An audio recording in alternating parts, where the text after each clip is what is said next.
I want to transition now to a little bit of linear algebra, but I'm only going to go through enough to get us going on state space construction stuff. So that's all we're going to do with linear algebra. I have uploaded to the website. There's this new sexy thing under courses. It hasn't updated yet, but hopefully soon it will update, and you will see under courses. This is my local copy. There are my 3 tutorials. So you guys have seen the LaTeX tutorial and the differential equations tutorial. There's now a linear algebra tutorial up there. It's a short introduction to linear algebra. So if you go through these 3 sets of notes, this is like all the linear algebra that you're going to need until like the middle of next semester in system dynamics. Okay, so there'll be a little bit more at that point we're going to need, but at this point, this is all we're going to need is just a little bit of an introduction here. So what I'm going to do is open this up here. So,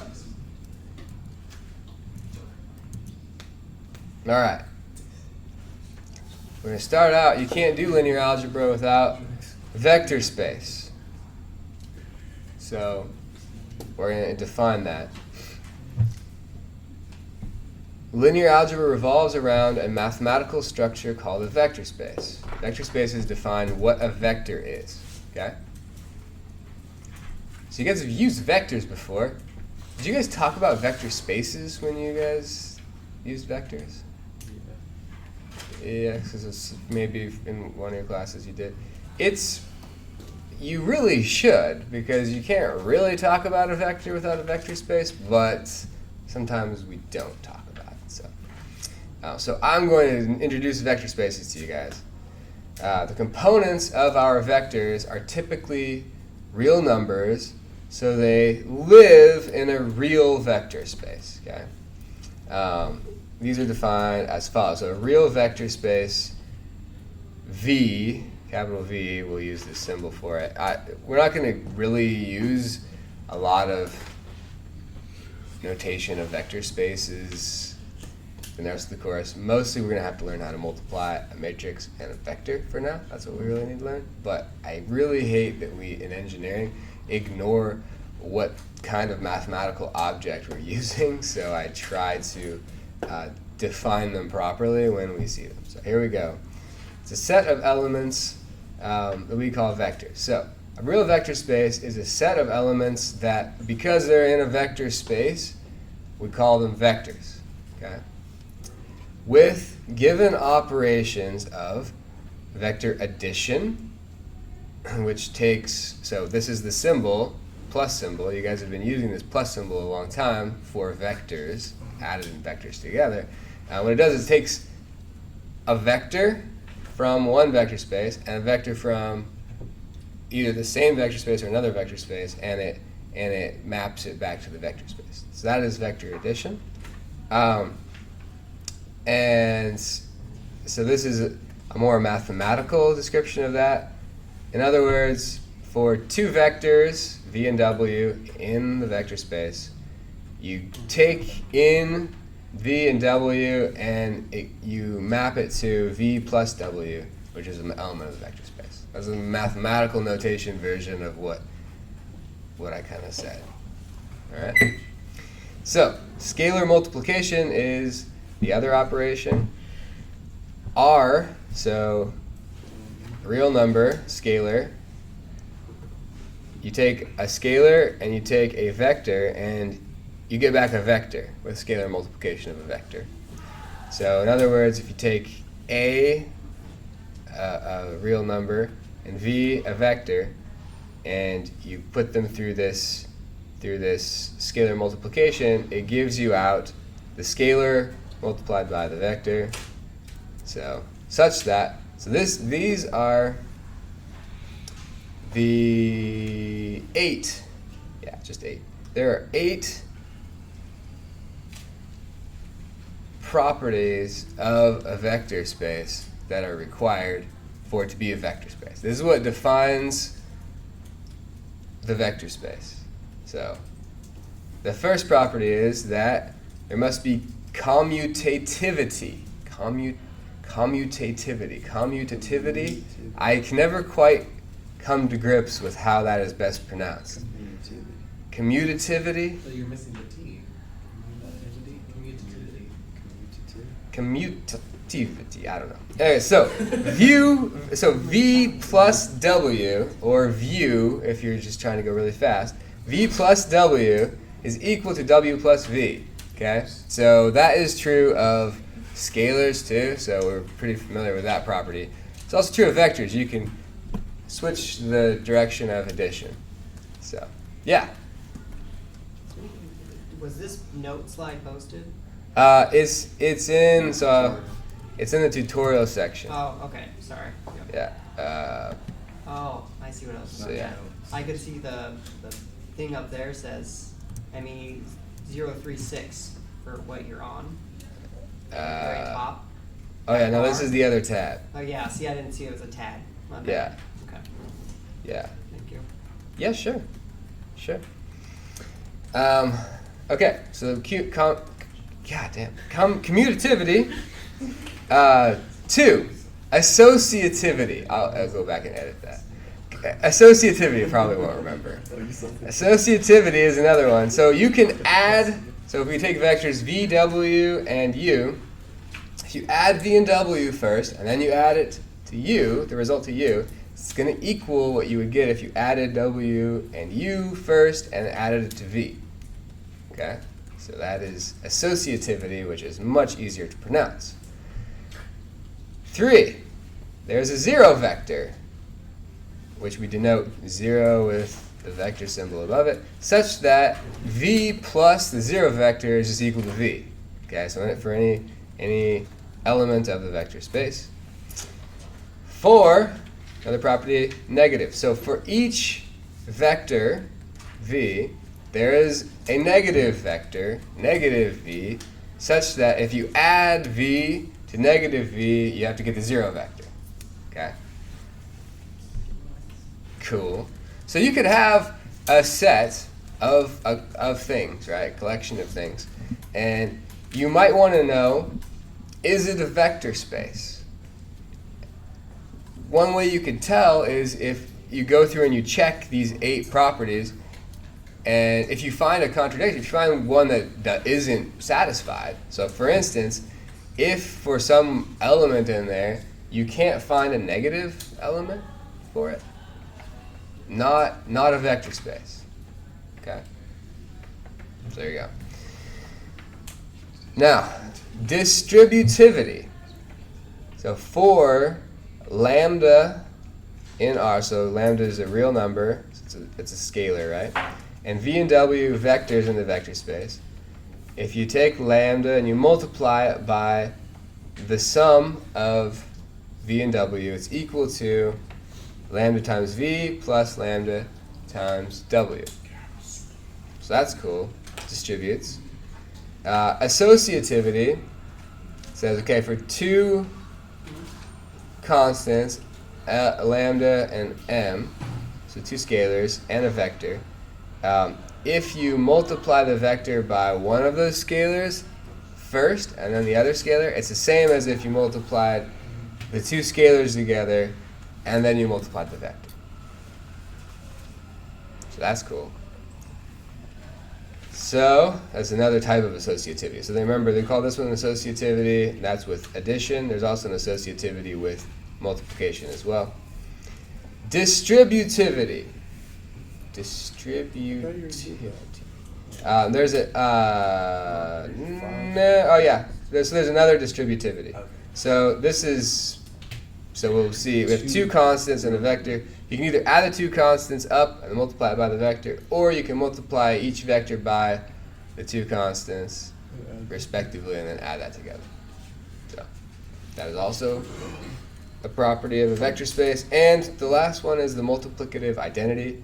That is, for every vector in the vector space, if you multiply it by the scalar 1, you have to get back the vector that you have. Okay. Isn't that kind of a duh? Yeah, I mean, a lot of these Well, things some are of duh for us because we're used to working in vector spaces. So all the vectors you've ever seen have been in vector spaces, so all of these properties have held, always.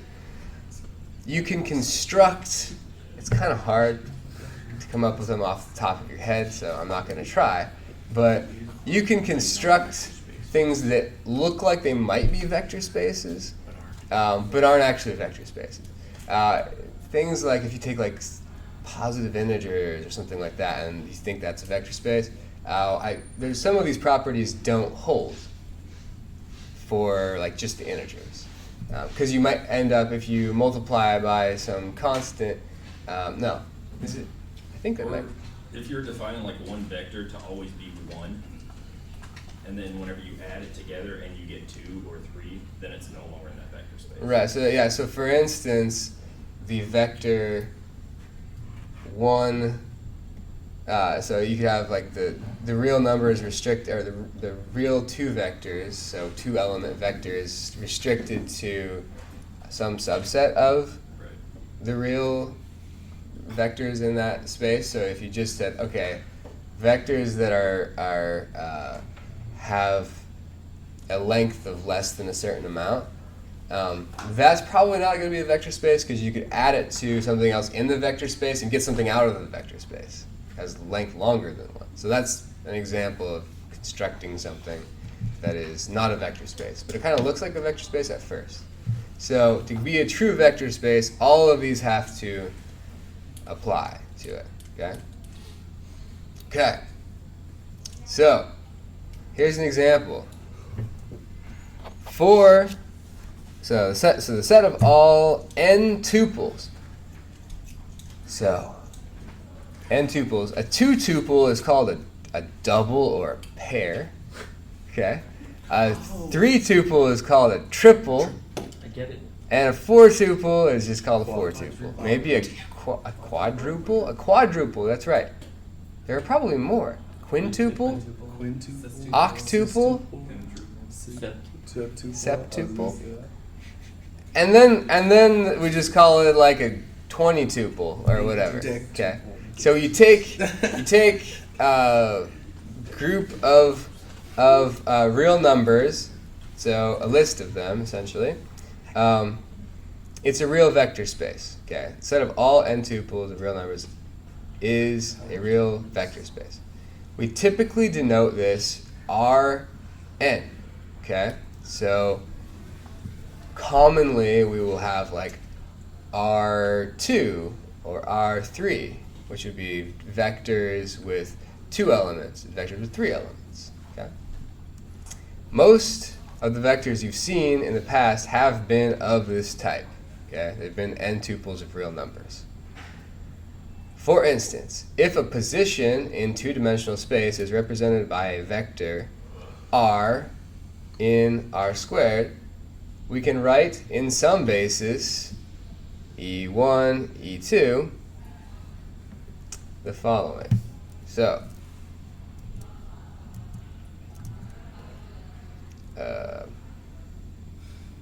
I actually think I posted the notes in their entirety.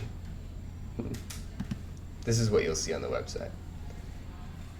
Because I didn't give you guys these notes before, so I just posted the whole thing. You can write the vector with component R1, component R2, and this is we've called this in the past maybe the unit vector, but basis vector is a more general term for that. It's a better term for it. So the basis vector, so you've used like U and V, or you've used I, J, K, right? I and J, and then if we had a third component, it would be K, right? So in the E1 direction, we have R1, and then in the E2 direction, we've got R2. Okay, so that describes this vector R in the vector space. So you can change bases, and the last set of notes that we're not going to talk about right now is how to change bases and how to think about things in terms of bases. But this is just like to remind us that, oh yeah, this is everything we've seen before with vectors. So the reason I'm using this notation with e's is that we don't want to be restricted to I, J, K, L, and we're going to run out of letters here soon. So we just use E, 1, 2, 3, 4, 5, 6, 7. Don't have to worry about that. Ooh, I hit the microphone.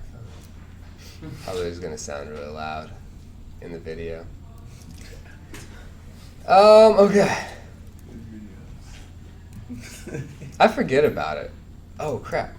I don't have my little face isn't on here. There we go. Let's see. It's a little tough. Mini me. Okay. You guys probably don't even know who Mini Me is. I do. Mini me is. You guys know who Mini Me is? I'm not that young. I'm not that young. I feel like you guys just keep getting young. Not you personally keep getting younger, but like students. They don't know Fresh Prince or anything. Have you guys Everyone has to know that. have you guys Timeless process. noticed how young freshmen are? Dude. They are like babies. Yeah. They're like little baby people. Born in the year crazy. 2000. It's weird. Anyway, Nah. never Little was bit. used to that. That's forever on YouTube. It is. Well, if I post it, we'll see. Check. Probably will, because I'll forget that I said it on it. Nobody will watch it anyways. That's one of the great things about the internet, is that there might be a lot out there on the internet, but nobody has time to watch it all. I've So. watched so many like calc tutorials from like other professors from other schools. Like you'd be surprised at how deep people go into YouTube. Yeah, like Paul's online notes. It's like the go-to for any math now, and it's a professor at some random school, and he just has everything online and it's available. It's the best resource I've ever found in math. This is online, talking about online. Yeah. It's very meta. Inception. For dynamics, for stats. All right. So that was the first part of the tutorial.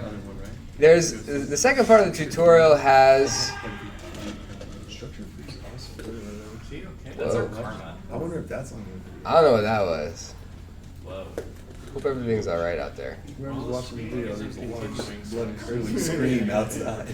Have you guys noticed that like there are a lot of like random screams on campus? Have you guys? Whenever you're recording. Especially at night too. When you walk around, it's just like it usually sounds like the person was like just doing it to be loud or something. But Kids again. Those baby people. I was like, what is going on? Put them in the coffin. Jeez. You know you're getting old when you start complaining about I mean, people. now I'm thinking about American Horror Story. Now I This don't on video, wanna yeah, be on it's campus. This guy. Did you guys know that you can't dress up as a clown on campus? It's like against the rules. What about for Halloween? Nope. Yeah. Nope. Wait, when I wouldn't even. But you do- can't because I you would can't not wear a even do mask. anything like But that. I wouldn't even. does that include face paint? Can you not face paint? Can't you say just like makeup? I will friendliest class. I would never wear a clown costume.